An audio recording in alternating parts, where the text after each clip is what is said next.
A ação política deve estar sempre orientada por um propósito moral que atenda aos interesses sociais. A observância em escalas variáveis desta máxima tem sido, ao longo dos séculos, decisiva para que a vida democrática prospere a despeito da singularidade das distintas nações. O século passado foi o primeiro da vida republicana entre nós, apesar de graves patologias constitucionais que nos fizeram experimentar as faces civil e militar da ditadura. Ainda assim, o século XX foi pródigo em avanços sociais. O governo do presidente Getúlio Vargas, ancorado pelo apoio popular e sensibilizado pela então recente superação de um infame período escravocrata, notabilizou-se pelos avanços trabalhistas. Por meio de florescimento do direito do trabalho, inclusive com a criação da Justiça do Trabalho, foi possível resgatar a dignidade de homens e mulheres que atuavam como artífices imprescindíveis do desenvolvimento do país. A CLT, Consolidação das Leis do Trabalho, editada por Vargas por meio de um decreto-lei de 1943, representou um ponto de inflexão único na trajetória das conquistas sociais no Brasil. Ao coligir e dar organicidade às normas trabalhistas, viabilizou a regulamentação das relações individuais e coletivas de trabalho. Com a CLT, as relações trabalhistas ganham a visibilidade e respeito social e, evidentemente, respaldo legal, formalizando e limitando jornadas, direitos e deveres de empregados e empregadores. Esta ordenação traz benefícios sociais duradouros, que logo são percebidos pela população, não mais submetida ao obscurantismo que a ausência de regras invariavelmente impõe. Nas últimas 7 décadas, desde o advento da CLT, vimos observando avanços sociais significativos, não necessariamente na velocidade que almejamos, mas, de qualquer sorte, perfeitamente qualificáveis. Na mesma linha, a regulamentação dos fazeres humanos plasmados nas profissões, liberais ou não, permitiu o aprofundamento dos conhecimentos e a emergência das especializações, tão necessárias à dinâmica da vida social contemporânea. Em 2002, foi dado um importante passo no sentido de implantar um sistema de identificação e normatização das profissões. A implantação da CBO, Classificação Brasileira de Ocupações, que contempla cerca de 60 atividades profissionais reconhecidas, permitiu a adequada segmentação das ocupações em um mercado de trabalho cambiante e plural, que se diversifica cotidianamente. Os enfermeiros brasileiros, devidamente contemplados na Classificação Brasileira de Ocupações, postulam há mais de uma década a regulamentação de sua jornada de trabalho em 30 horas semanais. Como experimentado profissional da área da saúde, senhora presidente, posso garantir que se trata de uma reivindicação procedente e legítima, que vai ao encontro das melhores práticas no sentido precípio de assegurar-se aos pacientes atendimento de alto nível. Minha atuação nos campos da cardiologia e especialmente da medicina intensiva não permitem dúvidas acerca da justeza deste antigo pleito dos enfermeiros brasileiros. Os importantes avanços na área médica, a sofisticação dos equipamentos e dos procedimentos e a multiplicação de instrumentais cada vez mais específicos exigem não apenas treinamento e capacitação por parte de todos os profissionais envolvidos, mas igualmente a serenidade interior que se alcança na antítese do excesso de atividade.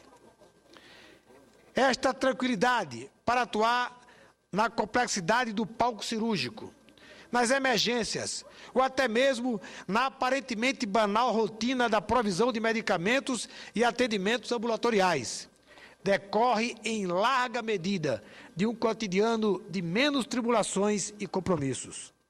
Só assim é possível conceder-se o foco dispensável às atividades da área da saúde.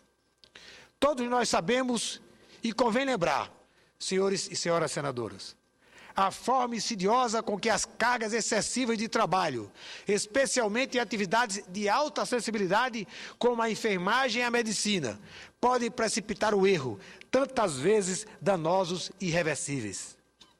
O projeto de lei 295, de 2000, originário desta Casa em proposição apresentada pelo então senador Lúcio Alcântara, encontra-se na Câmara dos Deputados, pronto para o plenário, aguardando apenas a inclusão na ordem do dia.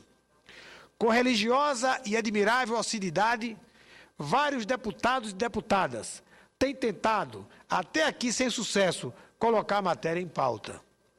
O apelo que faz este senador do Partido Verde do Rio Grande do Norte é para que busquemos entendimento e compromisso junto à mesa diretora da Câmara dos Deputados, no sentido de que a matéria entre, afinal, na ordem do dia. Enfermeiros, técnicos e auxiliares de enfermagem, que formam no país um contingente de mais de 1.600.000 trabalhadores, esperam há mais de uma década por uma decisão do Congresso Nacional. Como afirmei, trata-se de postulação justa, que veicula, inclusive, elevado interesse social difuso pelas razões objetivas que há pouco elenquei. A Câmara dos Deputados, que historicamente sempre esteve em sintonia com as aspirações e expectativas dos brasileiros, certamente haverá de conceder uma solução para a tão importante matéria que tramita há mais de uma década. A decisão política de aprovar a jornada de 30 horas semanais para técnicos, enfermeiros, auxiliares de enfermagem, atenderá a um elevado propósito ético. A nova sistemática vai garantir melhores condições de trabalho para aqueles que cuidam diretamente da vida e da saúde de todos. Mas, com prazer, concedo a parte ao senador Mozarildo. Senador Paulo Davim, eu quero cumprimentá-lo pelos dois aspectos do seu pronunciamento. Primeiramente, quando Vossa Excelência salientou os avanços na era Vargas, no que tange a consolidação das leis trabalhistas e outros avanços que foram obtidos naquela época. Mas, realmente, esse projeto, que está há 12 anos, portanto, tramitando entre Senado e Câmara, é preciso urgentemente ser pensado como prioritário, porque você disse muito bem, o médico e o pessoal da enfermagem, aí incluído enfermeiro, técnico e atendente de enfermagem, precisam de fato de ter uma jornada que permita que eles não fiquem tão cansados ao ponto de cometer erros, como disse Vossa Excelência. Então é importante, sim, que uma profissão que lida com a saúde das pessoas tenha, portanto, um tratamento adequado, mais bem posto por parte da Câmara dos Deputados. Eu quero, portanto, endossar as palavras de Vossa Excelência e me colocar solidário com a reivindicação. Eu agradeço o seu parte, estimado senador Mozarildo, na condição de médico, conhece bem as extenuantes jornadas de trabalho dos profissionais da saúde, dos médicos, dos enfermeiros, e da mesma forma, assim como eu, corrobora com esse pensamento e com a necessidade de que essa matéria seja apreciada de caráter prioritário na Câmara dos Deputados. 12 anos se passaram, é um desejo, é um anseio e, sobretudo, faz justiça.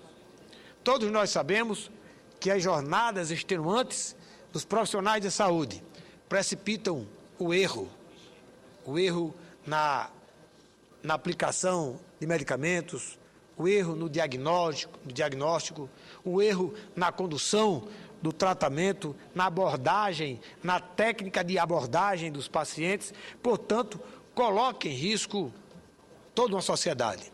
É importante que o Congresso Nacional desperte esta sensibilidade para o pleito dos enfermeiros do Brasil e também desperte a sensibilidade para a matéria de nossa autoria, que se encontra na CCJ, que estabelece 2 períodos de férias durante o ano para os profissionais que trabalham na urgência e emergência dos hospitais pelo Brasil.